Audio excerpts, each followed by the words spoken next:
लोकसभा चुनाव का ऐलान हो चुका है और बस बहुत जल्द लोकसभा का चुनाव होने वाला 19 अप्रैल से पहले चरणों की शुरुआत हो जाएगी और पहले चरण में 4 लोकसभा क्षेत्र का चुनाव होने वाला है। लेकिन आज हम बात करेंगे जहानाबाद लोकसभा क्षेत्र की। जहानाबाद लोकसभा क्षेत्र हॉट सीट बनते जा रहा है, जहां एक तरफ इंडिया गठबंधन हो या फिर एनडीए गठबंधन अपने पुराने प्रत्याशी को ही रिपीट कर रहा है, तो वहीं दूसरी तरफ जहानाबाद में अब बाहरी भीतरी की लड़ाई होने लगी है। जहानाबाद में अब जात की लड़ाई होने लगी है। जहानाबाद में अब इस बात की लड़ाई हो रही है कि हम जहानाबाद को वैशाली या फिर मुजफ्फरपुर या फिर पाटलिपुत्रा पटना साहिब नहीं बनने देंगे। हम जहानाबाद में वही दौड़ लाएंगे जो पारंपरिक सीटें थीं, उसी को हम फिर से रिपीट करेंगे। हम जहानाबाद को बिल्कुल बाहरियों के हाथ में नहीं सौंपेंगे। अब ये क्यों चर्चा हो रही है, विस्तार से इस पर हम चर्चा करेंगे, लेकिन उसके पहले एक नजर जहानाबाद पर डालेंगे इस बात को लेकर कि इंडिया गठबंधन ने वहां से किसको उम्मीदवार बनाया है। इंडिया गठबंधन ने वहां से लगातार अपने उम्मीदवार की सूची पर एक ही नाम लिखा है, जिसका नाम है सुरेंद्र प्रसाद यादव। जी हां, सुरेंद्र प्रसाद यादव 2014 में, 2019 में ये चुनाव लड़े हैं, या फिर यूं कहे कि 2009 में भी चुनाव लड़े हैं। ये लगातार वहां से चुनाव लड़ते हैं। एक बार ये सांसद आपको बने थे 1998 में, लेकिन इनकी किस्मत ने इनका साथ नहीं दिया। 1998 में ये सांसद बनते हैं कुछ ही महीनों के लिए, लगभग 6 से 7 महीनों के लिए ये सांसद बनते हैं। उसके बाद ये फिर कभी सांसद नहीं बनते हैं। उसके बाद आते हैं अभी यहां से मौजूदा सांसद हैं चंद्रेश्वर प्रसाद चंद्रवंशी, और नीतीश कुमार को इन पर पूरा भरोसा है, इसीलिए इनको फिर से उम्मीदवार जेडीयू ने बना दिया है। एनडीए गठबंधन से जेडीयू ने अपने प्रत्याशी चंद्रेश्वर प्रसाद चंद्रवंशी को रखा है, तो इंडिया गठबंधन की तरफ से राजद ने अपने प्रत्याशी का नाम सुरेंद्र प्रसाद यादव वहां पर फिक्स कर दिया है कि यही चुनाव लड़ेंगे, क्योंकि सुरेंद्र प्रसाद यादव चंद्रेश्वर प्रसाद चंद्रवंशी से 2019 में 1751 वोटों से चुनाव हारे थे। तो राजद को अब लग रहा है कि इस बार वो चुनाव जीत जाएंगे। लेकिन वहां पर लड़ाई हो रही है बाहरी भीतरी की। अब बाहरी भीतरी की लड़ाई को समझिए।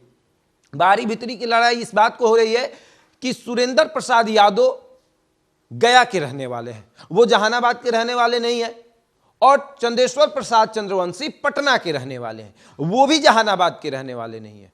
और वहां से, उस क्षेत्र से, वहां का उस समाज का लड़का, मतलब भूमिहार समाज जो जाना जाता है कि एक गढ़ रहा है जहानाबाद भूमिहारों का, तो वहां से अपने समाज का नेतृत्व करने वाले आशुतोष कुमार जो है वो ताल ठोक रहे हैं कि इस बार मैं अपनी पार्टी की तरफ से चुनाव लड़ूंगा, और मैं इसलिए चुनाव नहीं लड़ रहा हूं कि मेरी इच्छा है, मैं इसलिए चुनाव लड़ रहा हूं कि मेरे समाज की इच्छा है, और मेरा समाज मेरे साथ खड़ा है। मेरा समाज मेरे दरवाजे पर आकर कहता है कि आपको चुनाव लड़ना पड़ेगा, आपको अपने समाज को लेकर चलना पड़ेगा।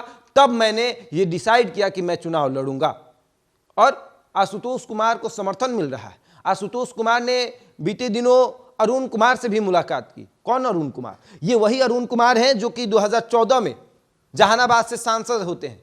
आरएलएसपी के यानी उपेंद्र कुशवाहा के पार्टी से वो सांसद भी रहते हैं। उसके बाद आप बात करें 1999 में जेडीयू के सीट से भी, जेडीयू के टिकट पर भी ये सांसद रहते हैं। 1999 में सुरेंद्र प्रसाद को हराकर ये सांसद बने थे। फिर 2014 में भी ये वहां से सांसद रहे।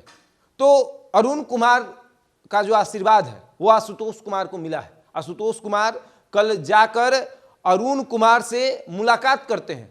अरुण कुमार उनको ये आश्वासन देते हैं कि देखिए पूरा समाज आपके साथ खड़ा रहेगा, और जिस तरीके से आशुतोष कुमार माहौल बना रहे हैं जहानाबाद लोकसभा क्षेत्र को लेकर, ऐसा माना जा रहा है कि लड़ाई त्रिकोणीय होने वाली है। त्रिकोणीय, एक होगा बाहरी भीतरी की लड़ाई। अब बाहरी भीतरी की लड़ाई में आशुतोष कुमार पहले नंबर पर रहेंगे, क्योंकि भैया एक तरफ सुरेंद्र प्रसाद यादव है, वो गया से आते हैं, चंद्रेश्वर प्रसाद चंद्रवंशी पटना से आते हैं, तो ये लोग तो बाहरी हो जाएंगे। अब भीतरी में आ जाएंगे आपको आशुतोष कुमार, तो ये इसमें भी आगे निकल जाएंगे। उसके बाद आता है बात समाज का कि भैया भूमिहार समाज किसको वोट करेगा। यहां पर सभी समाज के लोग हैं, लेकिन खास करके अगर भूमिहारों की बात करें तो भूमिहार चाहते हैं बार अरुण कुमार का नाम पहले नंबर पर चल रहा था, इस बार ऐसा माना जा रहा था कि जहानाबाद जो है वो चिराग पासवान के पाले में जाएगा, और जब जहानाबाद चिराग पासवान के पाले में जाएगा तो वहां से अरुण कुमार उम्मीदवार होंगे, भूमिहार समाज से आते हैं। लेकिन जहानाबाद चिराग के पाले में गया नहीं तो अरुण कुमार वहां से उम्मीदवार नहीं हो पाए। तो इस बार जहानाबाद को समझने के लिए, जहानाबाद को बचाने के लिए आशुतोष कुमार मैदान में उतर रहे हैं, और भूमिहारों का पूरा समर्थन है इनको।